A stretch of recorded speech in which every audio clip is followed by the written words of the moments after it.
Revenge with Karen. I heard you were still here, she said, like I was a rat clinging to the hull of a sinking ship. Natalie, eyebrows perfectly microbladed, voice dipped in botoxed condescension, walked into the Monday morning strategy call wearing a $900 blazer like it came free with her last betrayal. I didn't stand, just sipped my bitter coffee and nodded. The last time I saw her, she was whispering to my ex at a product launch party, laughing too hard at his jokes and touching his arm like she already owned everything I'd built. Turns out she'd do just that. But before all that, I was the spine of this company. Not the face, not the visionary, just the person who made sure things actually worked.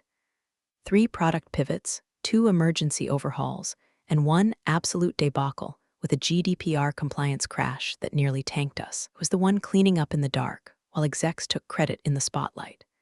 I architected the deployment framework, built redundancies nobody thanked me for, stayed late, answered Slack at 2 a.m. from a rest stop in the middle of Ohio with 1 bar of signal and a busted hotspot. Because when you're the last line of defense between your company and a failed release, there's no such thing as off hours. And yet, when I got the email about the leadership transition, I felt the bile rise. Not because I feared change, I was change. I managed chaos, but because I saw the name at the bottom, Natalie Greer, my ex's consulting partner. Now promoted from whispering pillow talk into his ear to whispering strategic vision into the boardroom. She came in all charm and champagne, used the word synergy 5 times in her first 30 minutes, and told the team she was here to support, not dismantle. Her teeth were too white, compliments too smooth, like she'd practiced them in the mirror alongside her corporate knife skills. And while the engineers tried to pretend everything was normal, I watched the old leadership team start disappearing like candles in a blackout. Marketing lead transitioned out. VP of Ops decided to pursue new opportunities.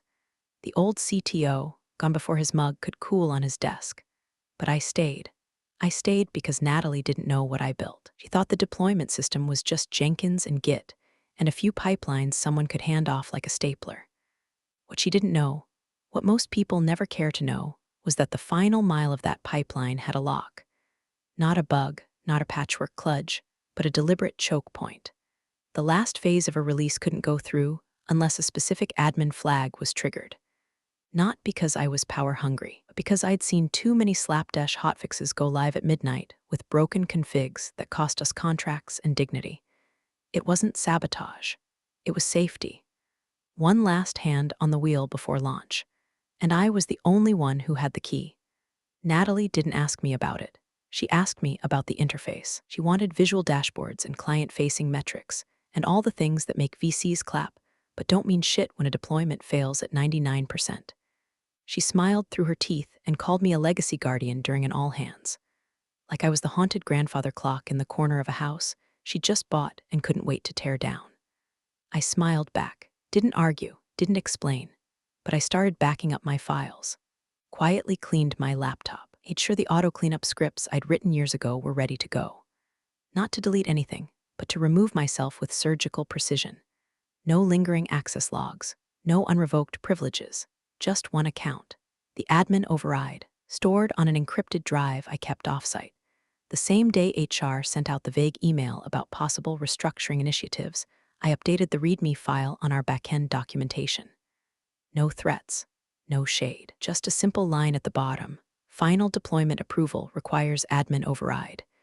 See System Charter, Clause 9b. Natalie never read it. I know this because she never asked. And I waited, polite, professional, smiling through town halls where she blathered about disruption and leaning in. Meanwhile, I watched her slowly cut away the people who knew how things worked and replace them with shiny new hires who spoke fluent jargon, but couldn't troubleshoot their way out of a password reset. Still, I did my job. I attended my final one-on-one with her and nodded when she said she respected my contributions. She said it like I was already dead, told me she wanted to reimagine team dynamics, that there'd be changes, but everyone has a place in the new vision. At night, I had a drink. One drink. Neat. Then I zipped up my laptop, labeled a manila folder with transition notes, and slid a small USB drive into my purse, just in case. Some people hoard receipts. I build kill switches. They served pastries at the firing. little silver tongs and croissants arranged like corpses in a crime scene. Natalie stood at the head of the glass conference room like she was about to announce the winner of a sweepstakes, not gut the soul of the company. Her voice had that Stepford chill to it, smile turned up, eyes dead behind the buttocks. "Before we begin," she said, tapping her manicured nails against the edge of the lucite table, "I want to thank everyone for your hard work during this exciting period of transformation." Transformation.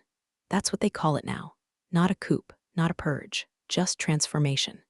Like we're all caterpillars cheerfully dissolving into goo.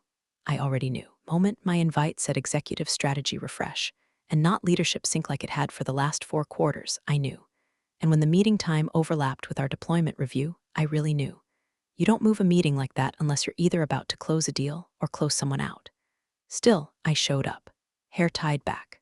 Black blazer. The one I wore when we closed our first Series A. My badge still scanned green. I could feel the door judging me on the way in. I took my seat and nodded at the CFO, who gave me the same tight, pitying smile you'd give a dog before the vet visit. No one made eye contact. Not really, except Natalie. She looked right at me when she spoke. "As part of our evolving leadership model," she said, clicking the little remote in her hand, "we'll be sunsetting some legacy roles to make space for a more dynamic operational structure." Sunsetting. She made it sound like I was a screensaver. Then came the slide. My title, my name, and the words, "Role consolidated effective immediately." And that's when she said it. "Your services are no longer needed," with a smile, like she was handing me a participation ribbon for surviving my own execution. I didn't flinch, not once. I kept my spine straight, my face still. Natalie held the silence, waiting for a reaction. The room did too, every board member blinking slowly, like they weren't sure if clapping was appropriate. Then the CFO started. 2 slow, awkward claps. The rest followed like they'd just been told they had to. That's when I knew no one was coming for me. No one was going to object. No one was going to say, "Wait, she built this place." Not even a throat clear, just soft applause and the faint rustle of ego preservation. I stood, adjusted the lapels of my blazer, took a sip of coffee, burned my tongue but didn't let it show. "Thank you for the opportunity," I said, voice flat but measured. "It's been enlightening." Natalie tilted her head. "We'll have HR coordinate your transition out." "Of course," I said. "Just need to grab my things." The room buzzed again, meaningless filler talk to smother the discomfort. But Natalie kept watching me like a hawk with lip filler. I gave her nothing, not one crack. I walked out calm, straight to my desk. My name had already been removed from the Slack org chart. Subtle, efficient.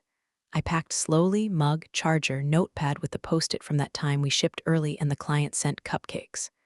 I didn't touch my work laptop. That wasn't the point. In the bottom drawer under a tangle of old badge lanyards and half-dead pens was the thing that was the point.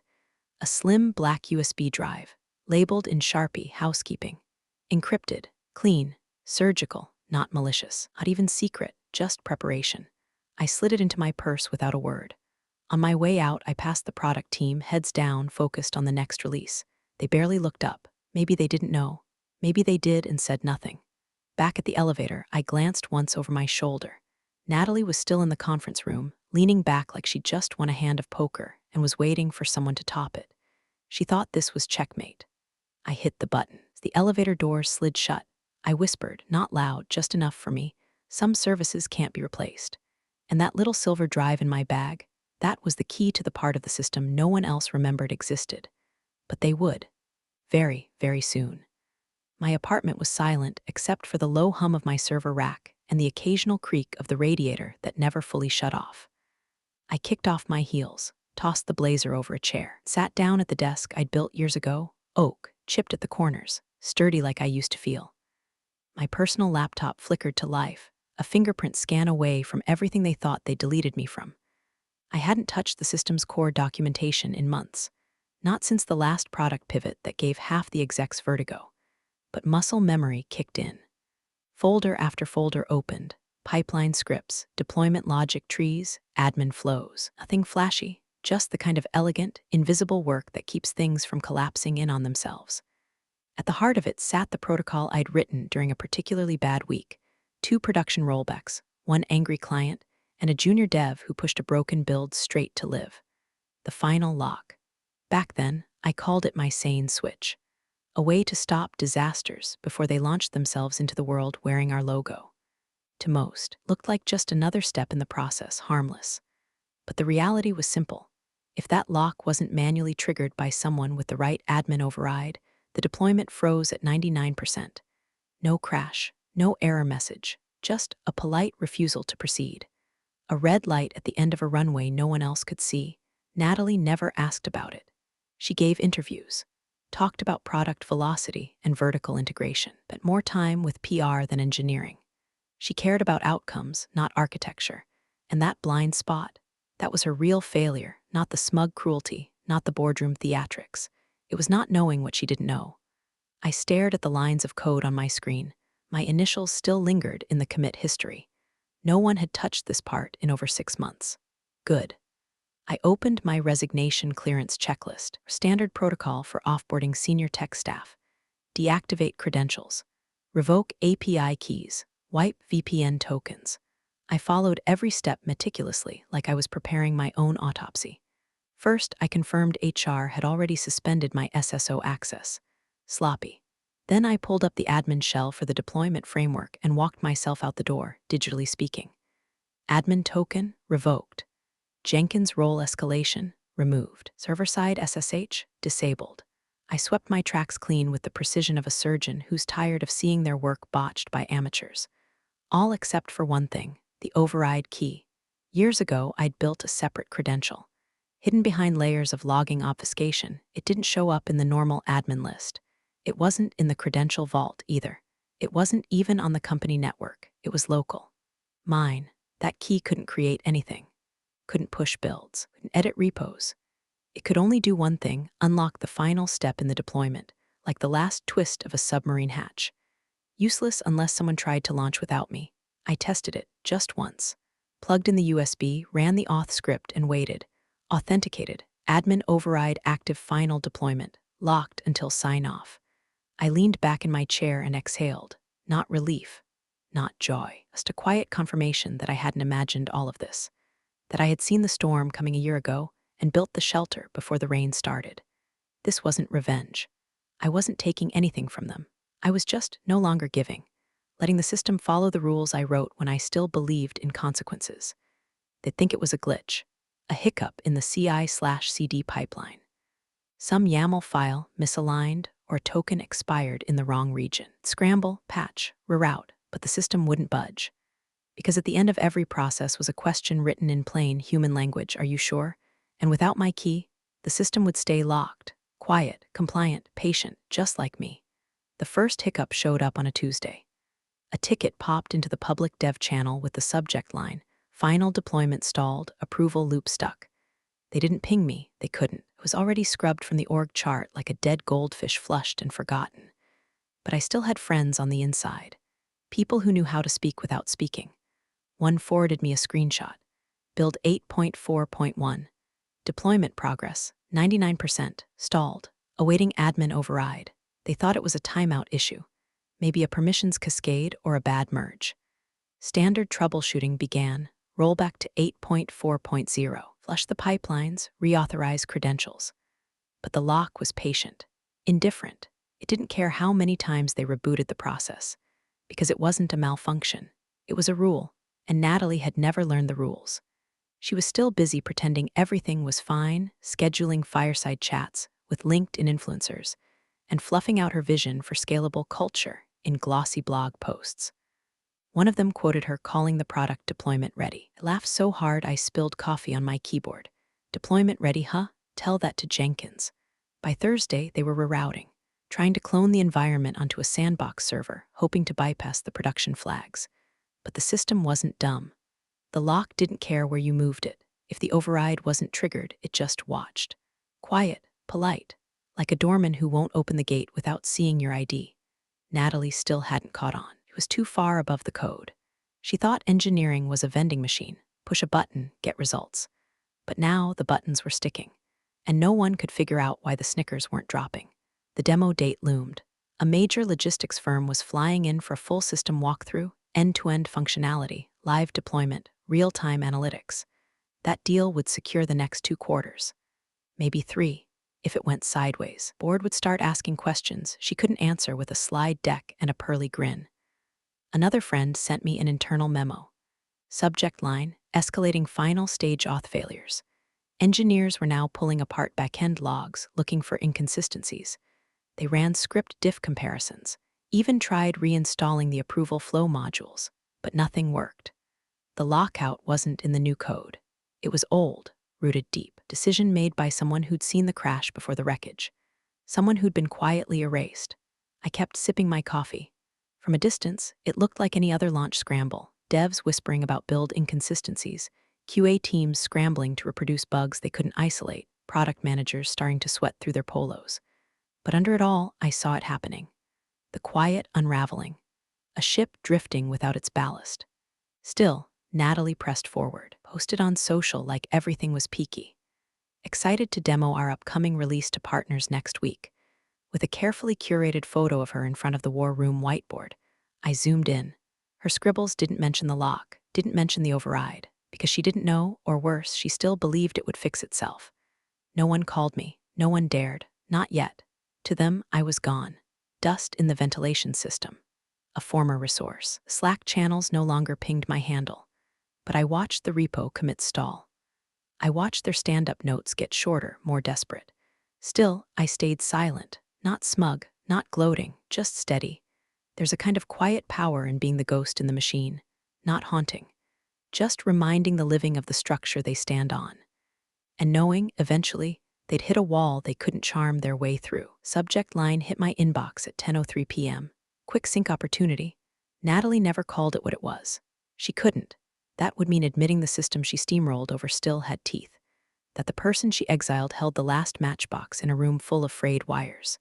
No, she had to package it in a palatable little euphemism. A quick sync. As if we were going to hop on a cheery Zoom call and realign on objectives over kombucha and toxic denial. Message was short, performatively breezy. Hey, hope you're enjoying your time off. We're encountering some minor hiccups in the legacy deployment chain and would love your input as a short-term advisor. Just a light touch to help us clean up some older logic. Let me know if you're open to a quick catch-up. I stared at it for a full minute, sipping from a wine glass I hadn't washed in 3 days. The word legacy practically burned a hole in the screen. It was the same word she used when gutting the last CTO. Legacy systems, legacy thinking, legacy people. Now she wanted the legacy ghost to fix her mess without calling it what it was. I clicked reply, typed 2 sentences, appreciate the outreach. I don't think I'm the right cultural fit for the current direction of the company. Then I hit send and booked a direct flight to Tucson. Midday departure, window seat, no laptop. Just a paperback, a wide-brimmed hat, a charger for my phone in case I felt the urge to watch the fire from afar. Back inside the company, things were fracturing. One of the engineers, Kevin, a nervous talent who'd once thanked me for saving his weekend by catching a bad deployment, posted a screenshot in the dev chat. It showed the build stalled again, same spot, same quiet red light. Final deployment, awaiting admin override. Someone asked who was supposed to approve it. Kevin replied, old logic says this needed override from initials redacted. Does that still exist? Silence. Then, did we remove that when we sunset the old framework? No one responded. Natalie didn't reply publicly. She couldn't. Not without admitting she'd nuked the one person who actually knew how the car worked before taking it on a joyride in front of investors. But the cracks were widening. My phone buzzed again 2 days later. A number I didn't recognize. Let it go to voicemail. 30 seconds of heavy breathing, then Natalie's voice, strained, soft, like she was speaking from under a desk. Hey, I just wanted to clarify the ask in case the email didn't come across right. It's really minimal. Maybe an hour or 2. We can compensate, of course. We really want to hit this demo window, and it seems like the system's just missing something. Anyway, hope Arizona's treating you well. She hung up without saying goodbye. Arizona was treating me well. The desert has a way of drying you out, baking off the petness until only the bones remain. I walked the red rocks with no signal, let my skin burn a little, let the silence sink in. Not the kind of silence you get from being ignored, the kind you choose. I knew they'd keep trying. They'd spin their wheels, blame Jenkins, blame the cloud provider, probably even gaslight each other into thinking someone had deleted a variable. But they couldn't fake their way past the lock. Not unless they tore down the entire infrastructure and rebuilt it from scratch, and that would take months. Money, answers they didn't want to give the board. And the board still didn't know. That was the real ticking clock. Once the client demo failed, and it would, Natalie would have to come clean or spin harder. Maybe both. Engineers had already started whispering, wondering why her fixes didn't fix anything, why nothing shipped, why all the lights were green except the one that actually meant go. Meanwhile, I swam in the hotel pool under a pale desert moon. Let them scramble, let her squirm. I'd written the system to be safe. I never imagined it would become a trap. But that's the thing about boundaries. When the right people respect them, they keep chaos out. When the wrong ones barge in, become the walls that keep them locked inside. The war room lights burned fluorescent until 2 a.m. every night that week. From my hotel balcony in Arizona, I watched the moon rise like a pale, bored eye while the company I built bled quietly under Natalie's leadership. The kind of bleeding you don't notice at first. Just sluggish limbs, dry mouth, a vague dizziness. Until you look down and realize your hands are covered in your own mistakes. The lead client, whale in the logistics world, old money cautious, had scheduled a full walkthrough of the platform. A pre-partnership validation, they called it. But we all knew what it was, a final inspection before the ink dried on a multi-million-dollar contract. They wanted proof of stability, scalability, deployment in real time. Natalie, of course, promised the world. Locked and loaded, she told them over Zoom, wearing that same blazer I swear she sleeps in, excited to showcase just how turnkey our system really is. Turnkey, God, the irony. Meanwhile, inside engineering, the wheels were coming off. The product had passed every automated test. Staging looked fine, analytics purring like a kitten on Adderall. But when they hit the final button to push live, nothing. No crash, no error code, just a polite red prompt that said, awaiting admin override. Again. By now, the team had cycled through every fix they knew. New containers, reset tokens, branch pruning. They even tried restoring a 6-week-old snapshot of the environment just to see if it had been corrupted downstream. Same result. The deployment system refused to budge.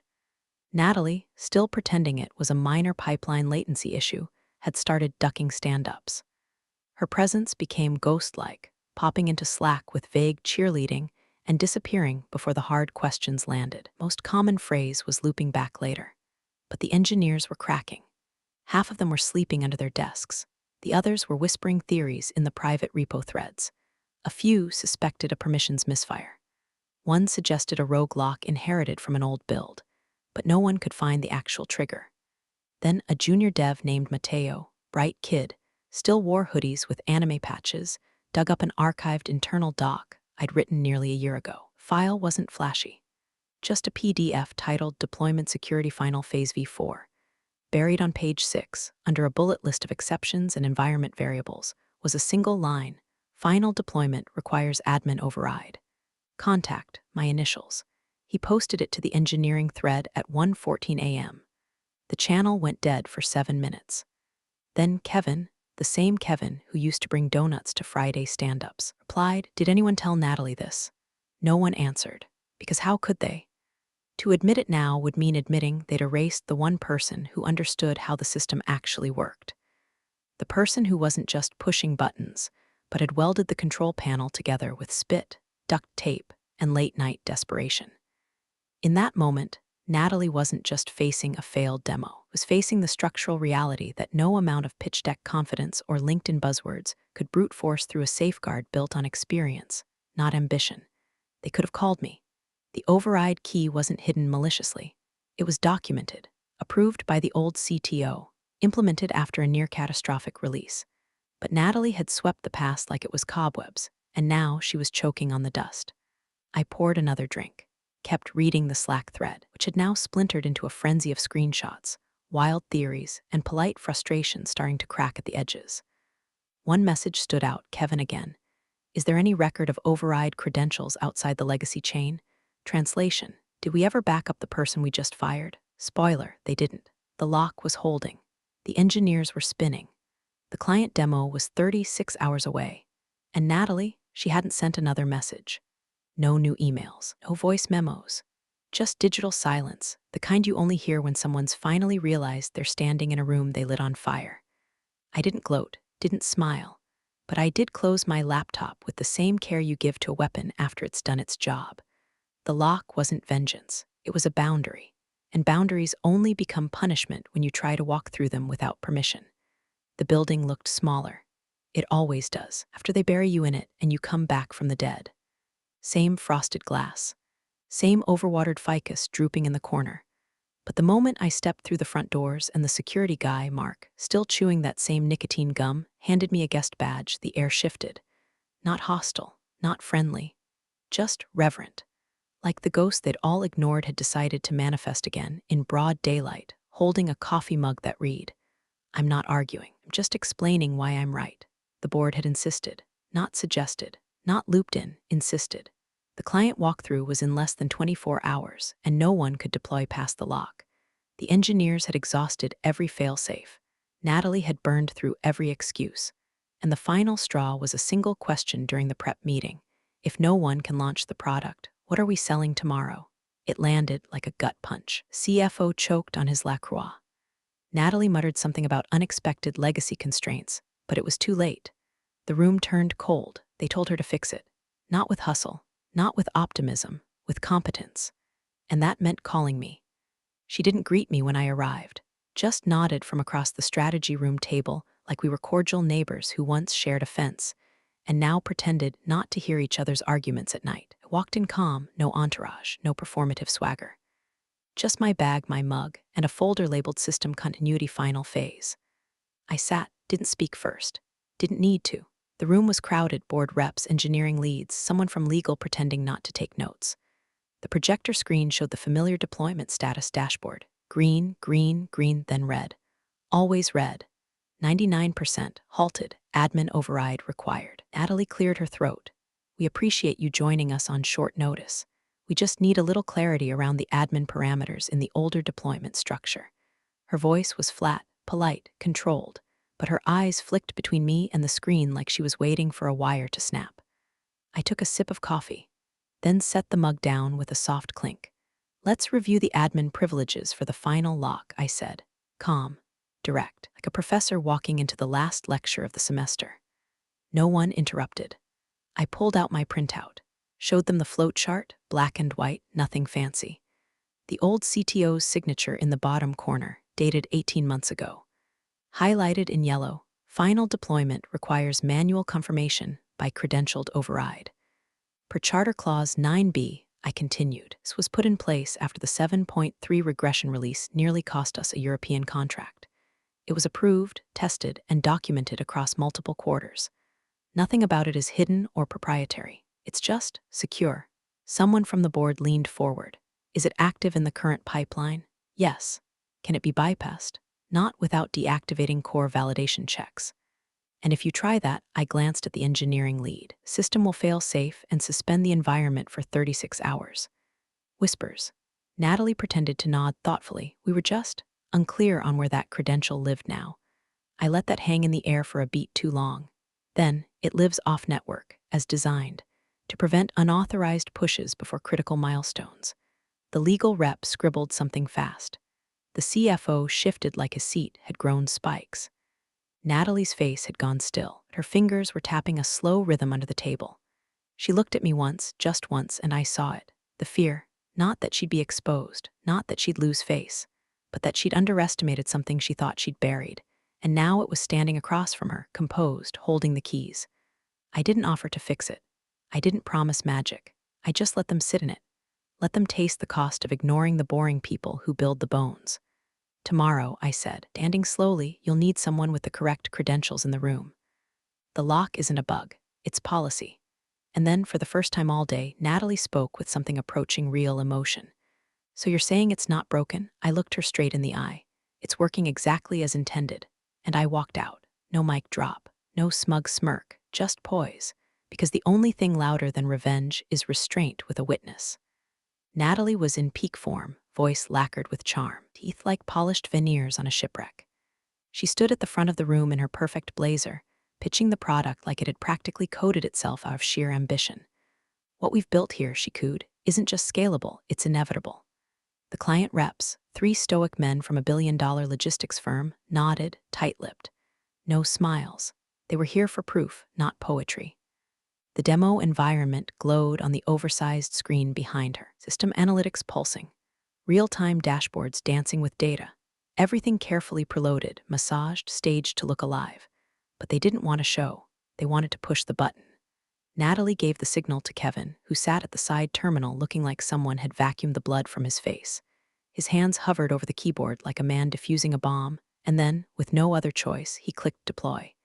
And just like that, 99%. Red light. Waiting admin override. It didn't crash, didn't sputter, just stopped, still, like a held breath in a coffin.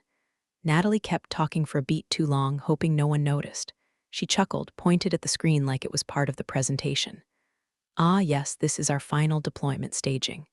Just one last click and Kevin cleared his throat. Sorry to interrupt. She froze. He looked up from the terminal, face pale. The system's still locked. Need admin sign-off to proceed. Silence. The client lead, a tall man in a dark suit with the exact expression of someone who has destroyed weaker companies before lunch, leaned forward. You said this was already deployed. Natalie tried to recover. Yes, of course, this is a minor, leftover configuration from an earlier build. Nothing critical. We'll resolve it immediately. Then why are we still looking at a lock screen? He asked. She didn't answer. Couldn't, because every eye in the room had already turned to me. I was seated at the far end of the table. No introduction, no title, just a consultant on paper and a specter in truth. I stood slowly, calm, no rush. My footsteps echoed louder than her entire pitch had. I approached the terminal. Kevin slid aside without a word. I didn't look at Natalie. I didn't need to. Her silence was already thunder. I reached into my bag and pulled out the USB, slid it in like a final chess piece. The terminal blinked once, then opened the override console. I typed a single phrase, 8 characters, no drama, and hit enter. Deployment unlocked. The screen turned green. The analytics began to stream. The platform came alive, real-time, orders simulated, latency benchmarked. Everything moving exactly as promised, only now, finally real. The room exhaled. The client reps leaned in, murmuring approval. Natalie didn't move. She was still standing where the pitch had died, hands frozen mid-gesture, mouth slightly open. Her face had drained of all color, like the truth had ripped out her spine and left her propped up like a doll that forgot how to lie. I said nothing, didn't smile, didn't bow, didn't even turn to her. Just unplugged the USB, slipped it back in my bag, and returned to my seat without a sound. Absolute power doesn't announce itself. It just enters, rights the room, and leaves behind a silence no speech can recover from. The board met in one of those soundproof glass rooms that always look like aquariums for very expensive regrets. From where I sat in the outer lounge, sipping a lukewarm espresso and watching the cactus in the corner slowly die, I could see everything. Natalie was already inside, seated alone on one side of the long table, her hair a little less perfect than usual, voice muted by layers of insulation and consequence. The door closed behind her, but I didn't need to hear what they said. The body language told all. The head of legal was already flipping through a thick binder of system policies, annotated with post-its and tabs. The CFO looked like he'd swallowed a stapler.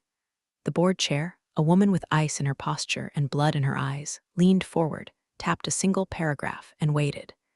Natalie's lips moved. Hands fluttered once, then stopped. Then she stared at the table like she was trying to disappear into it. They'd found it. Clause 9b, buried in the system charter. Final deployment requires manual credentialed override.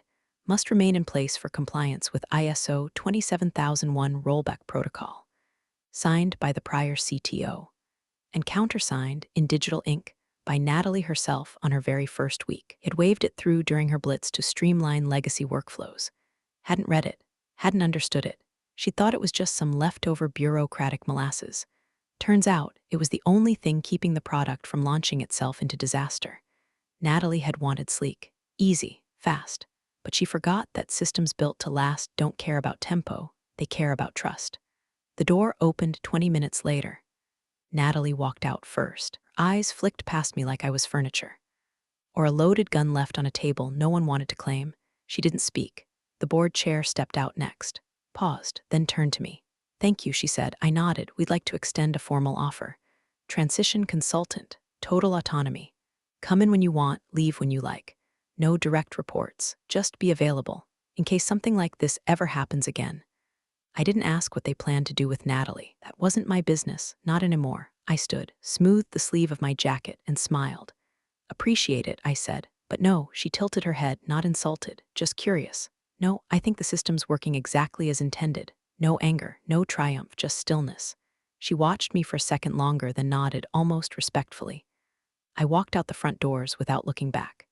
The sun hit my face, warm, uncomplicated, in my bag. USB drive rested in its cloth sleeve. I didn't need it anymore. The lock had done its job, not as a trap, not as revenge, just a simple boundary. A line in the code that said, "Think before you push." I stopped at the curb, flagged a ride, and watched the building shrink in the mirror as we pulled away. Some doors stay shut for a reason, but if you build the lock yourself, you always know where the key is. You're the real stars of the corporate jungle. Thanks for watching. Hit subscribe, or I'll flick the switch on your old cubicle memories.